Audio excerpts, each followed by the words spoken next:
What is up, ladies and gentlemen? It's your boy, Skinny Pain. It's your boy, Chinterwill. So guys, I've been thinking a lot about money recently, and I've been looking around the internet for how people are making money on like the largest scales. How do the rich get richer? And what are the guys with the huge tech companies doing so we can take notes and learn how to manipulate money like the largest scale fraudulent schemes there have ever been committed. If you haven't seen it already, click the card. I made a video on how to commit fraud from the smallest scale to the largest scale. But this video is about how we can learn from the best and brightest frauds of all time, and speculating on how you, yes you, can commit massive scale fraud. So guys, let's get into some of the biggest attempts at large scale fraud of all time. Quick side note guys, click the like and subscribe, and I've just dropped my website. You can go to winterchillenterprises.com and join my digital rebellion, buy my fitness course, and you can even schedule a life coaching call with yours truly that will be live streamed right here on this channel. Now let's get right into the video. First, we're going to start with my homie Big Raj here. Raj was the biggest and best insider trader this world has seen in a while. He started and owned his own hedge fund named the Galleon Group in 1997. And in 9 years, he got up to owning $7 billion in assets and was consistently beating markets just like Diddy beats his girlfriends.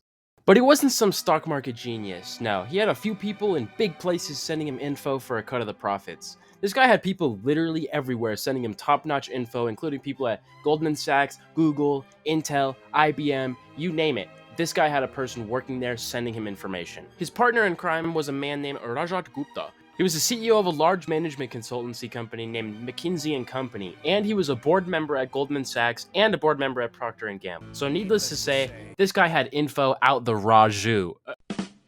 But after every board meeting, Rajat would call up Raj and tell him about everything the biggest companies in the world were going to do. And in September 2008, Raj got a call from his partner in crime literally 16 seconds after a Goldman Sachs board meeting. He was then told Warren Buffett was going to invest $5 billion. So homie then went and put $27 million into Goldman Sachs stock, and the next day he woke up to about $840,000 in profit. This then warranted the FBI to start doing their jobs and start wiretapping his calls, and after a few years they had over 18,000 calls specifically about classified info and insider trading.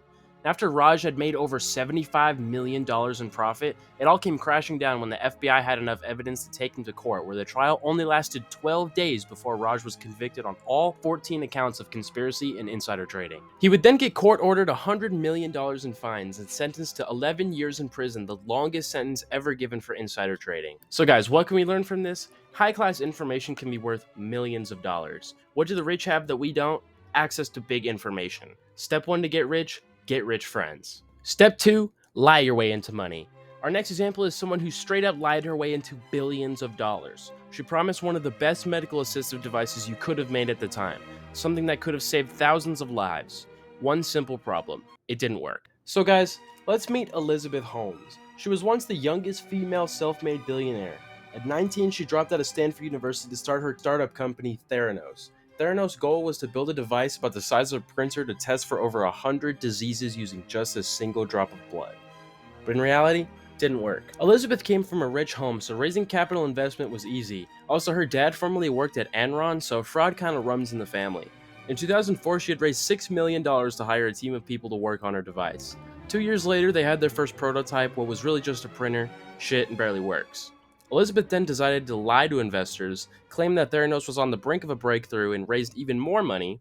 In February 2006, she had secured $9.1 million with ATA Ventures as a lead investor. And in November 2006, she had raised an additional $28.5 million. Elizabeth was sitting on a pile of $37.6 million, but the printer still didn't work. So what did she do? She hired a second team against her first team she already had, and said the first person to make the machine gets to keep their jobs. Top-notch leadership, if I do say so myself. So for the next 8 years, she went on a press run, gave lab tours to journalists and VIPs, fake blood results, and everyone ate it up and loved it. At this time, she was the face of future medicine, and naturally, large-scale investors came piling in. $100 million from the Partner Fund investment, $100 million from Elizabeth Davis's family, $125 million from Rupert Murdoch, $150 million from the Walton family, even $170 million from Walgreens and Safeway to put her machines in their stores. Keep in mind, these machines still didn't even work. In 2014, Theranos was worth about $9 billion, and Elizabeth was the youngest self-made billionaire with a net worth of over $4.5 billion. Obama even gave her an award for global entrepreneurship. It all came crashing down in 2015 when the Wall Street Journal published an article about the Theranos machines not actually working. Then the FDA, the SEC, and the DOJ started doing their jobs investigating and found out she was lying about all of it. And I mean all of it. The accuracy of tests, military contracts, revenue, all fake. Then she got sued by everyone for about $245 million, and in 2022 she was found guilty of fraud and conspiracy and was sentenced to prison for 11 years. We won't see her until 2032. Moral of the story, lying to investors can put you in jail. Our next story is a fraud very similar to Theranos, Wirecard. Wirecard was set up to be the PayPal of Germany. Within 20 years of its growing, had spread all across Europe. In 2018, Wirecard became the first German stock exchange to join the prestigious DAX stock index. This meant that all across Europe, people investing in index funds would have their money diversified into Wirecard stock, something that would later cause a ton of people to lose a ton of money. They had a market cap of 25 billion euros. Wirecard CEO Markus Braun sold Wirecard as Silicon Valley's answer to payment processors. The problem? All of the reported growth was fake. They did fake operations in Asian markets because auditors couldn't check certain parts of Asia. Wirecard claimed fake partnerships in Singapore, India, and the Philippines. All of it fake, but reported it to investors as real growth. CEO Markus Braun claimed to have put 1.9 billion euros in a Philippine bank account, a bank account that just straight up didn't exist. Once auditors found out there was no such money to be found, they immediately went public with the information. And it took them days before Wirecard's stock price fell 98%, the company filed for insolvency, and Markus Braun was arrested on fraud charges. Guys, this next one is my favorite fraud of all time, even dubbed by the New York Times as one of the biggest scams in history, and the bitch is still on the streets today. Ruja Ignatova founded OneCoin, marketed it as the Bitcoin killer. She promised superior blockchain technology that would solve Bitcoin's problems. She traveled the world hosting glamorous events, promising investors that OneCoin would surpass Bitcoin. In reality, it was the biggest Ponzi scheme of all time. She was selling educational packages that promised OneCoin tokens as bonuses. The scheme relied entirely on recruiting new investors to pay out the old ones, and even gave commission for the people that recruited the most people to OneCoin. This was a multi-level marketing structure that spread all across Europe, Asia, and Africa. She collected over 4 billion euros from over 3 million victims worldwide. It all collapsed in 2017 when law enforcement and auditors started doing their jobs and find out there was nothing behind the curtain. No blockchains, no technology at all, and no cryptocurrency whatsoever. And when the FBI closed in on her, she vanished seemingly into thin air. And she is now on the FBI's top 10 most wanted list with a bounty of upwards of $5 million. Fucking badass woman, not gonna lie. Feeling good about these so far, guys? Good. We're in for a wild ride with these last few. What do you get when you mix a libtard with autism, sprinkle in a little genius, and make him the head of a massive cryptocurrency exchange? Sam Bankman-Fried. Sam positioned himself in front of Congress and called himself cryptocurrency's responsible leader. He was responsible for stealing $8 billion worth of customer funds to cover his losses at his hedge fund. Sam was also an avid League of Legends player and was once caught in the middle of a game of League while on a Zoom business meeting discussing a $213 million investment from Sequoia Capital. Now, Sam started off by making his own hedge fund called Alameda Research, where he made his first few $1 million with a normal old arbitrage strat, buying Bitcoin in America and selling it in Japan, where it was consistently higher. In 2019, Sam co-founded FTX, a cryptocurrency exchange with a few things nobody else had: derivatives trading, options betting, nice UI, leverage tokens, low trading fees, all of which made people flock to FTX. Then he pitched FBX to VCS and investment firms for money, and people loved that shit. He was like the perfect combination of autism and genius. All in all, he made about $2 billion, went on a marketing spree with the company. Super Bowl ads, F1 sponsors, naming the Miami Heat arena, even hired Bomb Trading and Stephen Curry as brand ambassadors. Later on, FTX became the third largest crypto exchange in the world, valued over $32 billion, of which Sam had $10 billion to play with of consumer deposits alone, and decided the money was better off in his own hands instead of the company's hands. He figured, let's move that $10 billion into my own hedge fund and I'll play around with it. Lil fucker found a hidden backdoor in FTX accounting system and transferred himself $10 billion without anybody knowing it. What did he do with it? Bought luxury real estate in the Bahamas, funding political campaigns and lobbying with Bill Clinton, making insanely risky stock trades which mostly lost money. He used his customers as his own personal piggy bank. So the collapse started in November 2022. A CoinDesk article revealed that FTX was heavily propped up by FTT. So here's how the fraud worked. Basically, Sam created a fake token, artificially set its price, and gave a bunch to his own hedge fund, which used it as collateral to borrow real money against FTX. And it all seemed legit. Everything would be alright as long as nobody sold FTT. Enter CZ, the CEO of Binance and FTX's biggest rival. CZ posted on Twitter he'd be selling $500 million worth of FTT token, which triggered a massive sell-off and FTT's value plummeted off a cliff. The stock went down 80% in 2 days' time. People rushed to get their money back and take it out of FTX stock, but guess what? FTX had no money. They had loaned it all to Alameda, and Alameda had lost it all. Most customers were locked out of their accounts, FTX filed for bankruptcy, and roughly $8 to $10 billion disappears into thin air. In 2023, Sam was found guilty on 3 different accounts of fraud, conspiracy, and money laundering and got 25 years in federal prison. So guys, what did we learn from this one? Learn how to pitch to high-up executive congressmen like you have mild autism. Create a cryptocurrency and hold most of it yourself so you can price it at whatever you want. Take out loans against your cryptocurrency. And for a broader audience of people, start reading Twitter posts from tech billionaires. You could get some financially life-saving information. For this next one, we're going to go to Vietnam, where the Vietnamese government would merge 3 different banks to create Saigon Commercial Bank. Vietnam, being a communist country, does not allow any one person to own any more than 5% of a single bank. So this lady, Trung My Len, she created 27 different shell companies and started buying up shares of the bank with each one of them. By 2018, she owned over 91% of SCB, basically owned the whole thing. So what did she do? Just like Sam, she turned her customer deposits into her own personal piggy bank. She then created over 1,000 fake companies which would apply for big loans from SCB, and since she owned the bank, the loans always got approved. Then the money very quietly flowed from these companies right into her personal bank accounts. Between 2012 and 2022, she stole more than $12.5 billion from over 42,000 customers. With this newfound money, she started buying a ton of shit. Cars, jets, helicopters, hotels, resorts, even owning entire city blocks in Ho Chi Minh. But you don't steal $12.5 billion without attracting some attention. In 2022, SCB started running out of money and customers couldn't withdraw their money from the bank, which then led to protests outside the banks, leading Vietnam police to start investigating, where it was game over for Trump. Literally. On April 11, 2024, she was sentenced to death by lethal injection, the harshest punishment ever given for financial crime in Vietnam. The lesson here? You obviously can't steal money directly from big companies or banks, so just set up fake LLCs and buy shares with the company you own. Enron! Enron began as a natural supply company, mainly dealing with natural gas. Eventually, it moved on to trading, making energy deals in power, and later moving on to trading everything, even trading the weather. Their stock pretty much could never lose, making them Wall Street's darling stock. They were even well connected politically. For example, Enron was the biggest single contributor to the George W. Bush campaign.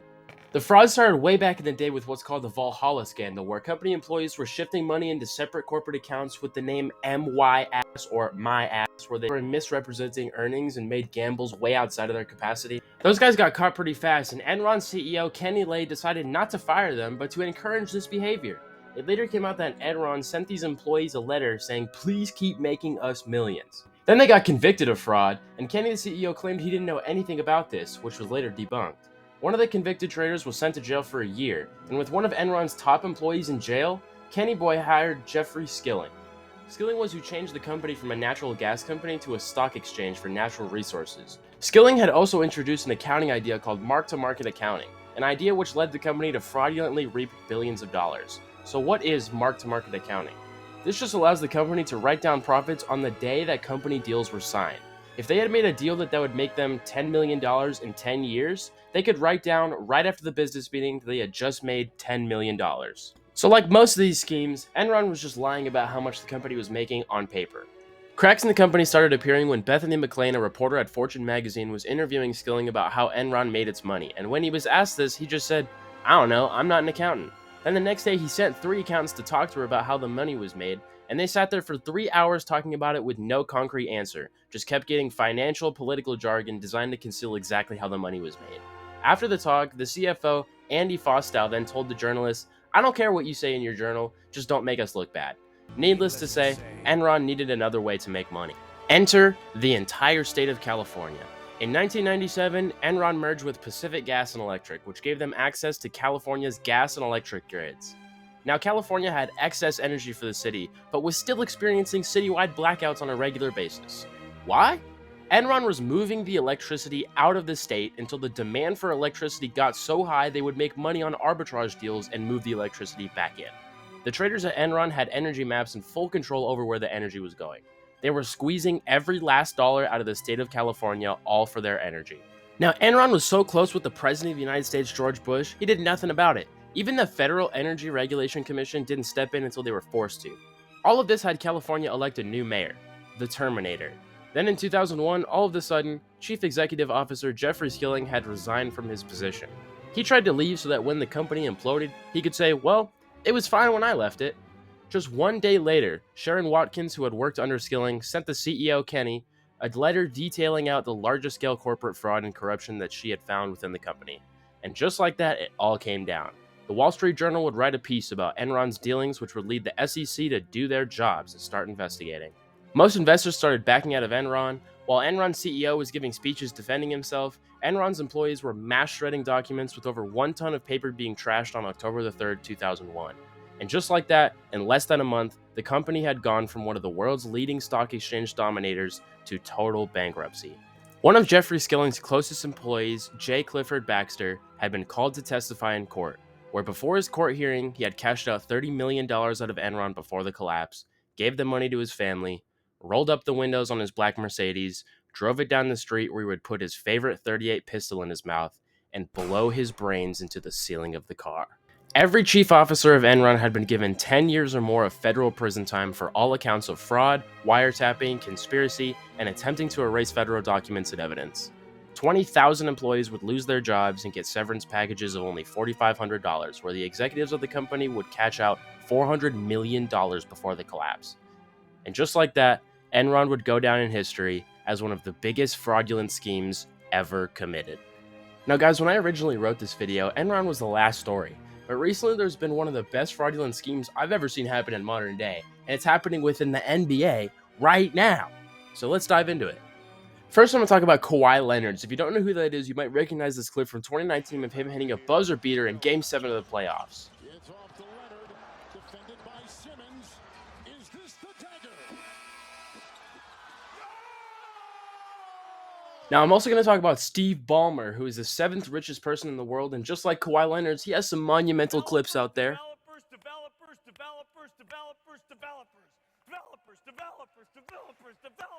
Developers. Woo! Now, Steve Ballmer is the owner of the LA Clippers with $174 billion as the richest sports team owner in existence. Now, if you didn't know, the NBA has a salary cap, and recently it's been $154 million they can only spend on their team. And any more than that gets taxed exponentially. And this includes free stuff. You can't even give away free tickets to get the money over $154 million. This makes it so no billionaire can buy their dream team, and the poorer teams can still keep up, making the teams relatively balanced. Now, most of the other rich guy sport owners care about making money off the TV and giving it to players because, like I said, some of the teams are poorer than others and need to make money. Steve Ballmer, however, is really passionate about the game and actually wants to win. And he has hundreds of billions of dollars to make it happen. Now, we're going to put aside that story for a moment to talk about Joe Sandberg. He's kind of an advocate for the poor and considers himself a champion of the working class. And in 2020, he was about to run for president on an anti-poverty platform. But then he decided being president is small potatoes. You know what would really help society? By starting a bank that fights climate change. This attracted a ton of celebrities who are interested in saving the planet, or interested in being seen as someone who saves the planet. Leonardo DiCaprio, Drake, Robert Downey Jr. The last thing we need is another credit card. Realistically, we need 1 million magic wands, offsetting our daily carbon footprint with everyday purchases. Now, what is this business actually doing that Iron Man is supporting so heavily? It's just another credit card. They had gotten $863 million from investors to make the bank that saves the planet. So how does a credit card save the planet? By planting trees. So with purchases on your aspiration credit card, they would round up the pennies on each purchase and send it to planting trees. Now, it turns out Joe Sandberg and Aspiration doesn't actually plant the trees themselves. They would just round up the money and send it to the Arbor Day Foundation, and they would plant the trees. Now, I was thinking about it. Even if you care about planting trees, they give no cash back and no reward points, so why would anyone stop using their normal cards to use Aspiration? So how is this business going to make money? Turns out their money was coming from corporate ESG services, aka greenwashing. So they don't really make money at all from you using the credit card. They get their money by selling companies carbon credits. So if a company is polluting, they want to seem like they're not doing anything bad for the environment. So they give some money to Aspiration. Aspiration gives it to someone who plants a tree. And if you plant enough trees, you can call yourself carbon neutral. Now, Aspiration was making a lot of returns on paper, but there were a few caveats because Aspiration was only giving a percentage of what they said they would to actually go plant trees. So Zuckerberg was spending a lot of money to plant trees. Not a lot of trees were getting planted, but they were still calling themselves carbon neutral. So why do these big companies need Aspiration? Why can't they just send the money to Arbitrary Foundation themselves? That's a good question. Now, Aspiration need them to go through Aspiration, so how would they do it? The Red Sox would give them $50 million to plant trees and make them carbon neutral. But a few weeks later, Aspiration would send them $50 million for a sponsorship deal. So they're just round tripping it. So not only was Aspiration paying their clients to be their clients, but Aspiration could write down on paper like the company was growing. Now, with all this fake growth, you'd think it would all catch up to them. And in August of this year, it did. Joe Sandberg was recently arrested, recently as in a few weeks ago, as of making this video, and pled guilty to a $248 million scheme to defraud investors. Now he's almost certainly going to jail. Aspiration goes bankrupt. And when Aspiration went bankrupt, most of their documents went public. But I talked about basketball at the beginning of this story. This is where our stories converge. Sports podcaster Pablo Torre looked into these documents and found one in particular that was very interesting. This one right here. From Aspiration to KL2 Aspire LLC. Now, who is this company? Let's rewind a little bit. So after 2019, Kawhi Leonard wins the championship and pretty much every basketball team is trying to get him to sign with them. Now, there were two teams in particular looking to sign him. The Raptors, who he had previously won with, and the LA Lakers, who seem to always get the players they want for whatever reason. Now, out of the blue, instead of these teams from downtown, who gets Kawhi Leonard? The Clippers! Now, Kawhi has an uncle who does his deals for him. He pretty much says, you got to give my nephew a good deal. So it turns out Kawhi Leonard's uncle was going to other teams and asking them for under-the-table inducements, private jets, or extra money, or real estate. But when the Lakers wanted Kawhi, the Lakers put their foot down. They were not going to give him any under-the-table deal. But he didn't sign with the Lakers.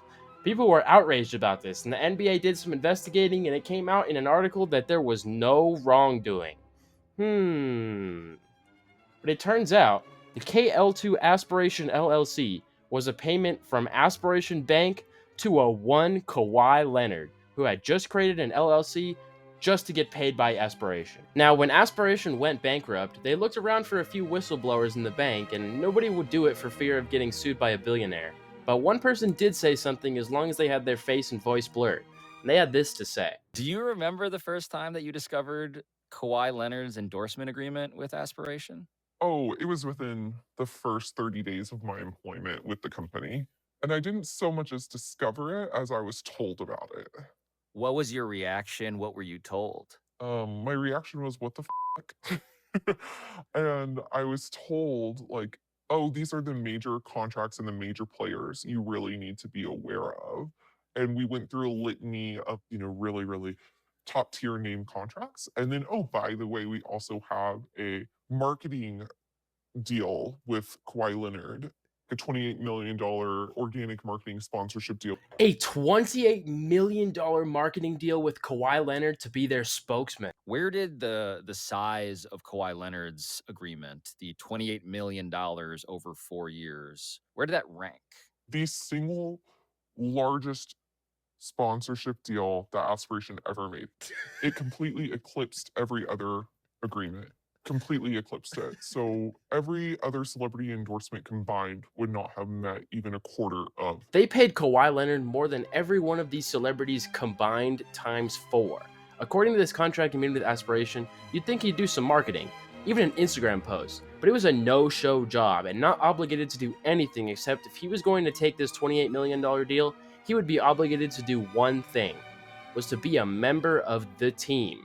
Now, when something is capitalized in a contract, that means it's defined elsewhere. Team is defined as the Los Angeles Clippers. Now, this makes a lot of sense when you realize the largest single investor of Aspiration Bank was Steve Ballmer for $50 million. And the largest sponsorship deal was the LA Clippers. It's pretty obvious Steve Ballmer was trying to get around the market cap and use Aspiration to do that. The Clippers responded with this. Neither the Clippers nor Steve Ballmer circumvented the salary cap. Just the notion that Steve invested in aspiration in order to funnel money to Kawhi Leonard is absurd. Give me a break. Now, this is still under investigation, and if Steve Ballmer gets let off the hook, I would be baffled. But if they're caught, the LA Clippers would be cooked. But karma is a bitch because ever since Kawhi signed this deal, Kawhi has been injured and playing like shit. So I thought that story was pretty crazy, and it's happening right now as of me making this video, so who knows what's going to come out with that. But guys, from all these stories, I wanted to do something special here at the end. I wanted to put all of these fraudulent schemes together into one super ultimate massive theoretical fraud scheme. So I introduce to you, drumroll please, Shitcoin. Now Shitcoin is not just a cryptocurrency. It is an app you can use to trade stocks, make options bets, and has an online casino where you can play all sorts of casino games with Shitcoin as the main gambling currency. Shitcoin is also an internet provider. With every transaction into Shitcoin, you pay a small fee, and all of the money we make from the fees goes directly towards planting more fiber optic cables so everyone can get faster and cheaper internet that only Shitcoin users have access to. Shitcoin's blockchains and technology is better than anything we've seen before and will see in the future. It will completely replace Bitcoin. Anybody who invites their friends and gets people to buy or download Shitcoin will get commission for the money their friends put into Shitcoin. Any Shitcoin owner that works at a company from the Dow Jones, S&P 500, or the NASDAQ will get Shitcoin bonuses for providing information about where their company will go next. Shitcoin's AI technology uses this insider information coupled with algorithmic minor exponential options bets to leverage every and all unique opportunity to make more money for Shitcoin. Top donors get limited access to Shitcoin's crypto hedge funds where they can watch as their money skyrockets in record time. Wintershall lands a deal with Jensen Huang at NVIDIA to use their graphics processing chips to make Shitcoin's cryptocurrency, their app's UI, and casinos more powerful than ever. And we have even put in not one, not two, but 3 zeros on the roulette wheel to boost your chances of winning. The deal was signed for $100 million over the next 3 years. So guys, we just made $100 million for Shitcoin right now! Shitcoin has now become a public corporation and is trading globally. People all across the world are pouring their money into Shitcoin and the stock is exploding. Wintershall goes on a marketing spree, gives speeches with the finest financial political jargon and making huge sponsorship deals with the S&P 500's top 10 companies to put Shitcoin's logo on everything. Microsoft computers, Amazon boxes, Tesla cars, the works. Shitcoin buys sports teams for the NBA and the NFL, owned by Wintershall, where members of the team get special Shitcoin bonuses. Shitcoin makes a massive deal with the entire country of the US, where Shitcoin would become the US's main internet provider, crypto reserve, and the US dollar is now backed by Shitcoin. Having access to everyone's internet, Wintershall can shut it off and turn it on for select parts of the US and only give it back to them when they pay the most for it. Wintershall would get contacted by the US government and Donald J. Trump to use Shitcoin's internet to spy on China and other countries. Shitcoin signs military contracts with the US government, blowing their stock's roof off, making trillions of dollars. The US government and Donald Trump ends up owning 49% of Shitcoin. Shitcoin takes over the Dow Jones, S&P 500, and NASDAQ, making it all just Shitcoin. Problems start arising when all around the country people keep gambling on Shitcoin's app and it becomes an issue with most of the working class losing their paychecks week to week. This became such a problem, the government had to step in and enact a bill to stop gambling and force Shitcoin to remove gambling from their app. It turns out that most of Shitcoin's reported earnings were all just gambling money because everyone was gambling in debt. People needed to pull their money out of Shitcoin. And when everybody backed out of their investments, they realized there was no money to be found. Wintershall had taken most of the consumer deposits, spent it on blowing up car dealerships, online gambling, and funding Nick Fuentes' political campaign. All of this would cause Shitcoin stock to plummet, collapsing 99% in under a month.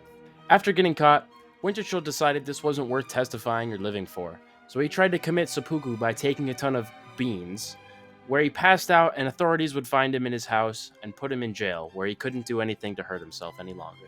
Wintershall in jail would have some billionaire friends that made a ton of money on Bitcoin help Wintershall get out of jail and create widespread propaganda where Wintershall would be hung and all of the news outlets would claim Wintershall has killed himself, when in reality, they're left a fake body in my jail cell.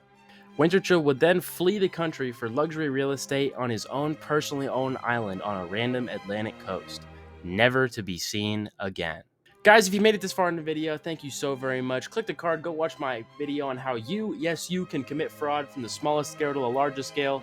Watch some more of my content. I have online gambling videos. Check out my website where you can buy from me my fitness course and join my digital rebellion where like-minded individuals are focused on pushing the boundaries of free speech. You get early access to my content. I post my videos 24 to 48 hours early in my Discord where if you're in the digital rebellion, you can get access to before it's public. If you made it to the end of the video, I heavily applaud you. I hope you enjoyed the video, and I will see you guys in the next one.